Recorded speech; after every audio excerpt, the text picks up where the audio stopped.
Thank you for coming today to share your oral history of your recollections of your experiences while a student here at Chestnut Grove Elementary School. This project is being funded by the Conservation Fund.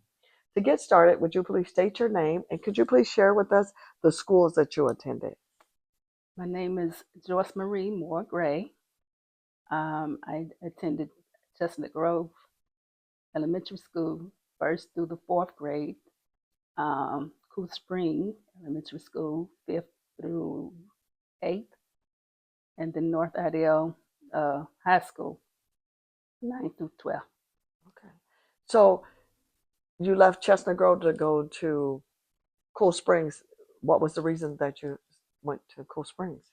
The schools became integrated, um, and Chestnut Grove was shut down. Okay, do you have any special memories of teachers or things that you reflect on today from your elementary school experience here at Chestnut Grove Elementary? Yes, Miss Sadie Marson was one of the teachers that I remember. A lot of the names I don't remember, but she was one of the teachers that I felt that really loved and was concerned about our students. And I remember that there was a little girl, Gail Hipman. I thought she was the teacher's pet. So, but Miss Marson was one of my favorite teachers. What lessons did you learn while a student here at Chestnut Grove Elementary? Um, the lessons I learned here, um, was that we are all created equal.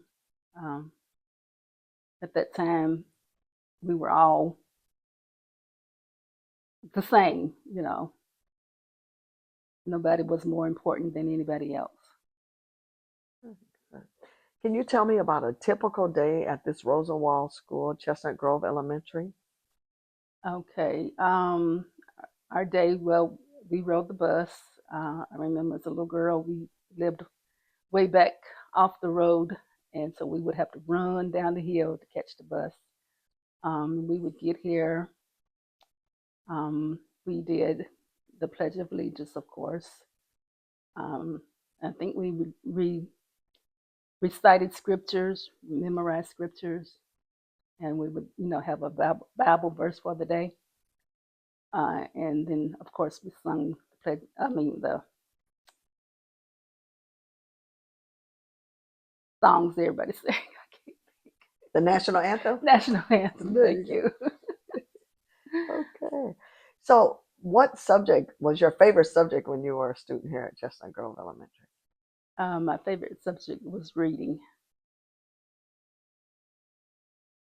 And what was your path after leaving school? Did you go on to higher ed, or military, or work, or what did you do after you graduated from high school? After I graduated from high school, I went to the textile mill, J.P.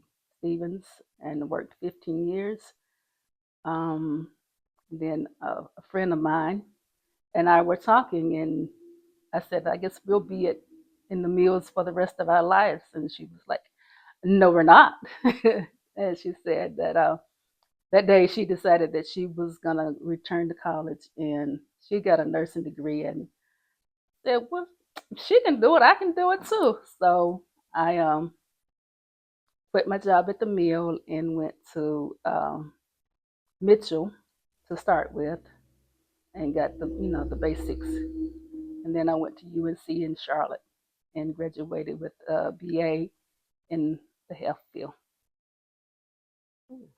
So after you finished school, what was your career choice? What did you do with your degree then? I worked in mental health for over 20 years. Did Chestnut Grove Elementary School influence your career choice? It didn't necessarily influence, but it did help me become the person that could handle the job, because working with individuals who have a mental health problem requires patience and understanding. And I think attending Chestnut Grove helped me with that. Okay. Did you understand at the time that you were attending Chestnut Grove Elementary that you were going to a segregated school because of segregation? I didn't understand it at that time. I just knew that we we had to leave and go to a different school. Do you remember any issues of segregation during that time? Yes, when I first started attending Cool Spring, there was a little girl. She was Caucasian, and me and her were, good friends for a while. And then one day she came and told me, "I can't play with you anymore." And I was like, "Why?" And she said, "I can't." And I'm still wondering why. And she said, "My parents told me that I can't play with you anymore." And so that just kind of raised some eyebrows about race and understanding and not yet not understanding what was going on. So, when you were here at Chestnut Grove, were the materials and books used at school, were they new books or how did you, what type of books do you recall? I remember the books were used back then. You signed your name in the front of your book, and then each year, they were passed on to the next class. So, at the time that you were here, did they have indoor bathrooms or outside bathrooms? Indoor bedrooms. Okay, what do you remember about lunch? What was lunch like here at Chestnut Grove? um, Lunch to me was really good. I remember one of my favorite dishes was the spaghetti. Um, and it seemed like there were more home cooked meal than what the kids are eating today. All right. So, as we're about to end your interview, is there anything else that you would like to add, that you would like to share? Uh, I would just like to, encourage everybody to be the best that they can be. And I think that was a foundation that was laid here at Chestnut Grove. Not to believe in yourself, um, and just do your best in life and whatever you endeavor to do. Well, thank you very much. Thank you for a great interview. Thank you. You're welcome.